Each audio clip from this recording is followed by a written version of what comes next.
మొలకెత్తిన జొన్నలు, సజ్జలు, గోధుమలతో చపాతీ పిండిని వేసుకొని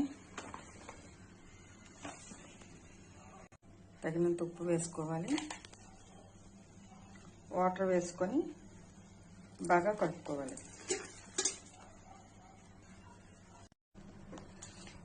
ఇలా చపాతీని బాగా కలుపుకోవాలి. ఇలా చపాతీలాగా ఒత్తుకోవాలి. మిక్స్ పిండి చపాతీని ఇలా వేసుకోవాలి. ఇది రెండో వైపు తిప్పుకోవాలి.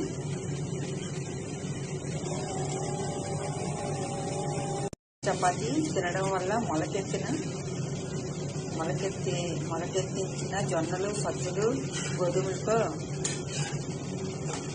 చపాతీ అనేది ఒక ప్లేట్కి తీసుకోవాలి. చపాతీ రెడీ అండి.